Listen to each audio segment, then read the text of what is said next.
Hello guys, welcome back to our YouTube channel study with Anjali. आज हम BA part 1 political science paper first राजनीतिक सिद्धांत का एक टॉपिक है सार्वभौमिक व्यक्स मताधिकार, उसको पढ़ेंगे। तो आइए फ्रेंड्स, चलिए देखते हैं कि सार्वभौमिक व्यक्स मताधिकार क्या होता है। तो यह एक ऐसा अधिकार है जो नागरिक को जन्म से नहीं बल्कि व्यक्स होने या निश्चित आयु होने पर मतलब ये अधिकार मिलता है। अलग अलग देशों में व्यक्स मताधिकार की आयु अलग अलग होती है। तो यहाँ पे फ्रेंड्स ये कहा गया है कि एक निश्चित आयु होने पे ये अधिकार मिलता है, ये जन्म से नहीं मिलता है। जन्म से हम लोग को कौन सा अधिकार मिलता है बताइए? जन्म से हम लोग को नागरिकता मिलता है। नागरिकता का अधिकार जन्म से ही प्राप्त होता है। तो अमेरिका, ब्रिटेन, रूस, ये कुवैत, सिंगापुर, मालदीव, लेबनान, ये सब ऐसा कंट्री है जहाँ पे 21 साल की आयु में मतलब कि मताधिकार देने का अधिकार था। और ये क्या बोलते हैं, डेनमार्क, जापान में 25 वर्ष, मतलब हर देश की अलग अलग आयु में मताधिकार देने का अधिकार प्राप्त था। पहले भारत संविधान में भी 21 वर्ष की आयु पर ही मताधिकार का मतलब कि अधिकार मिला हुआ था, लेकिन 61 संविधान संशोधन में 1989 में इसको 61 संविधान संशोधन हुआ था 1989 में, तो 21 वर्ष को घटाकर 18 वर्ष कर दिया गया है।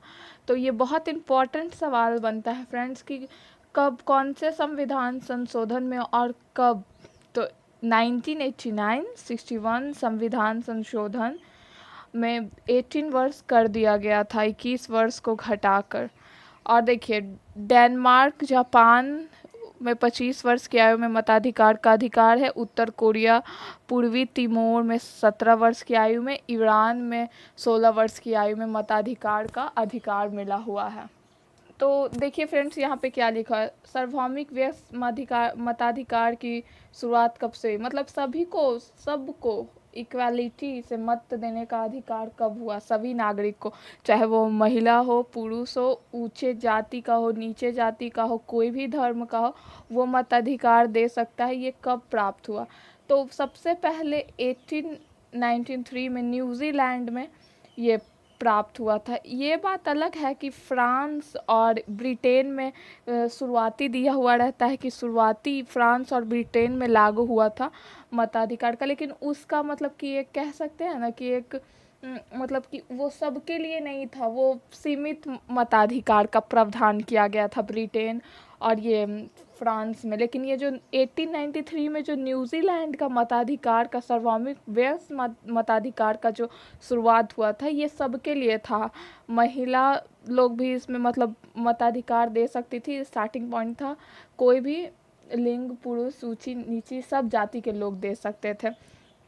तो रूस में 1970 में सबसे पहले साम्यवादी क्रांति लेनिन के नेतृत्व में हुआ था। उसी वक्त से सार्वभौमिक मताधिकार का वहाँ पे प्रावधान हो गया 1917 में रूस में। 1918 में ये यूएसए, जर्मनी, 1919 में नीदरलैंड, 1931 में श्रीलंका में, 1945 में फ्रांस, जापान, और 1950 में जब कह सकते हैं कि हमारा संविधान लागू हो गया था, उसके बाद से मतलब कि यहाँ पे सार्वभौमिक व्यक्ति मताधिकार का प्रावधान हुआ। महिला लोग को भी, सबको, ऊंचे नीचे वर्ग सभी को मत देने का अधिकार प्राप्त हो गया था। तो देखिए फ्रेंड्स, 1971 में स्विट्जरलैंड, 1999 में दक्षिण अफ्रीका, 2000 में अफ़गानिस्तान और 2006 में संयुक्त अरब अमीरात। तो यहाँ पे देखिए, हम अभी बताए थे कि कुछ मतलब कि विशेष कह सकते हैं कि कमी था वहाँ पे। कुलीन वर्ग को सर्वप्रथम व्यक्ति मताधिकार 1848 में फ्रांस में शुरू हुआ था और 1867 में ब्रिटेन में शुरू हुआ था, लेकिन यह मताधिकार केवल सीमित कुलीन लोगों तक ही सीमित था। शुरू तो हुआ था फ्रेंड्स पहले मतलब कि फ्रांस और ब्रिटेन में, लेकिन हम अभी बताएं कि ये सीमित मताधिकार था, मतलब कि सभी लोगों के लिए नहीं था। ये कुलीन वर्ग, जो ऊंचे वर्ग के लोग थे, वही बस वोट डाल सकते थे। सबको वोट देने का अधिकार नहीं था, न महिला को वोट देने का अधिकार था, न नीचे वर्ग के लोगों को मत देने का अधिकार था, गरीब वर्ग के लोग को मत देने का अधिकार नहीं था। ये कुछ गिने चुने लोगों को जो सर्वश्रेष्ठ थे, अमीर थे, पदाधिकारी थे, अधिकारी थे, उन्हीं लोग को ये मत देने का बस अधिकार था। तो इसको हम नहीं कह सकते हैं कि सार्वभौमिक व्यक्ति मताधिकार था। सार्वभौमिक व्यक्ति मताधिकार किसे कहते हैं, मतलब उसमें सभी जनता को वोट देने का अधिकार हो। तो वो कब शुरू हुआ, तो वो 1893 में न्यूजीलैंड में शुरू हुआ। देखिए फ्रेंड्स, भारत में शुरुआत कब हुआ था मताधिकार का, तो 1919 में मॉन्टेस्क्यू चैम्सफोर्ड के अधिनियम से शुरुआत हो गया था भारत में। मतलब सब लोग वोट दे सकते थे, लेकिन ये सार्वभौमिक व्यक्ति मताधिकार नहीं था। सार्वभौमिक व्यक्ति मताधिकार 1950 में शुरू हुआ था भारत में। ये 1919 में बताया ना अभी कि कुछ सीमित लोगों के लिए मतलब कि हुआ था। कैसे, जैसे फ्रांस और ब्रिटेन में सीमित लोगों के लिए हुआ था, वैसे यहाँ पे भारत में भी हो गया था 1919 में, लेकिन ये कुछ सीमित लोगों के लिए हुआ था, सबके लिए नहीं था। और 1950 में सभी के लिए मताधिकार का प्रावधान कर दिया गया।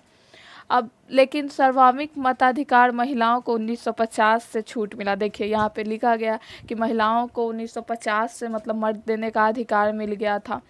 अब देखते हैं परिभाषित, जैसा कि सब और भी विद्वानों द्वारा क्या कहा गया है सार्वभौमिक व्यक्ति मताधिकार के प्रति। तो जैरिम बेनथम जो थे, एक व्यक्ति एक वोट मतलब सिद्धांत का समर्थन किए थे वो, कि एक व्यक्ति एक वोट। तो लेकिन जे.एस. मिल ने कहा था, इनका विरोध किया था कि एक व्यक्ति एक वोट का वो सिद्धांत का विरोध किए थे। जे.एस. मिल ने कहा था जो ज़्यादा पढ़ा लिखा है उसे ज़्यादा वोट डालने का अधिकार होना चाहिए, जो कम पढ़ा लिखा है उसको कम वोट डालने का अधिकार होना चाहिए। उनका कहना था कि जो पढ़ा लिखा है वो सब चीज़ जान रहा है, मतलब क्या सही है, कौन सा मतलब कि सरकार सही है हमारे राष्ट्र के लिए, उसका भी मताधिकार मतलब एक वोट का एक ही वैल्यू रहेगा। और जो कम पढ़ा लिखा है वो तो जानता भी नहीं है कुछ कि क्या है, उसको तो दबाव में भी तो वो दे सकता है, कुछ के लोभ लालच में भी तो वो वोट दे सकता है, किसी के प्रेशर में आके, उसको तो पता ही नहीं है। तो इसीलिए वो जे.एस. मिल ने कहा था कि जो ज़्यादा पढ़ा लिखा है उसको ज़्यादा वोट डालने का। अब आपको समझ में नहीं आया होगा कि ज़्यादा वोट डालने से क्या तात्पर्य हुआ। तो ज़्यादा वोट डालने का मतलब ये हुआ कि जो ज़्यादा पढ़ा लिखा है उसको 3 वोट डालने का अधिकार हो, जो बीए किया हुआ है उसको 2 वोट डालने का अधिकार हो, जो दम अनपढ़ जाहिल है उसको 1 वोट डालने का अधिकार हो। उन्होंने ये कहा था। तो देखिए जैसा कि जेरिम बेंथम का जो सिद्धांत था कि एक व्यक्ति एक वोट का समर्थन वो किए थे, तो एक व्यक्ति एक वोट का सिद्धांत ही हमारे देश में चल रहा है। अब आइए देखते हैं कि सिजविक ने क्या कहा था।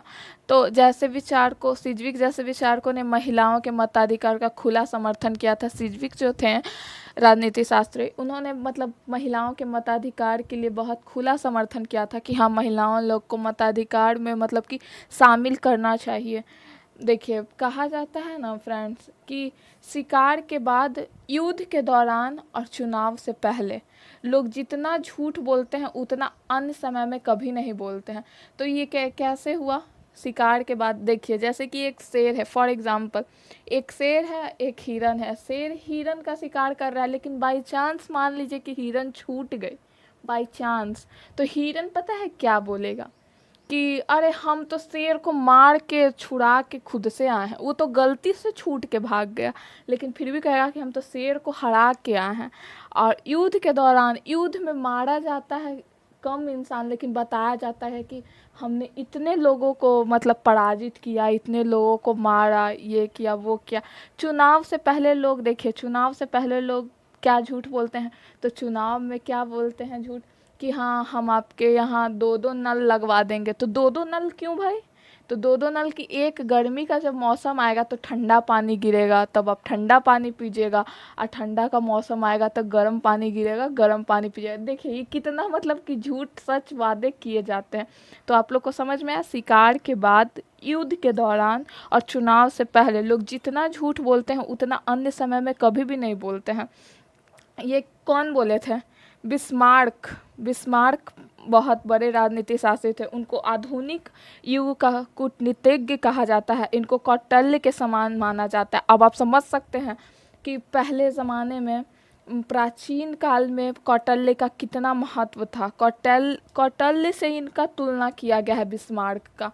अब देखिए क्या होता है, कोई कोई बहुत ऐसे देश हैं वहाँ पे मतलब कि कह सकते हैं ना कि अनिवार्य है, मताधिकार आपको देना पड़ेगा। आप यहाँ पे है ना कि नहीं, आपको नहीं देना है वीटो पावर, कि आपको नहीं देना है तो आप नहीं दे सकते हैं। ना उसको देंगे हम वोट, ना हम कांग्रेस को देंगे वोट, ना हम बीजेपी को देंगे वोट, हम डायरेक्ट वीटो, दोनों में से किसी को नहीं देंगे वोट। तो वहाँ पे आप ये नहीं कर सकते हैं, आपको वोट देना है, वोट में मतलब पार्टिसिपेट करना है और अनिवार्य है आपको वोट देना। देखिए कहाँ कहाँ पे अनिवार्य है, उसको नोट डाउन कीजिएगा। ऑस्ट्रेलिया में, ब्राज़ील में, तुर्की में, अर्जेंटीना में, ग्रीक में, ये सब में एकदम अनिवार्य है। अगर आप वोट नहीं दीजिएगा ना तो वहाँ पे आर्थिक जुर्माना हो सकता है या फिर आपको दंड दिया जा सकता है, यहाँ तक जेल भी किया जा सकता है, जेल का हवा भी खिला देगा सरकार। तो इसीलिए ये सब जगह मतलब कि बहुत अनिवार्य है मतदान करना। तो फ्रेंड्स कैसा लगा आपको वीडियो, कमेंट बॉक्स में बताइएगा। And thanks for watching my video guys, thank you so much.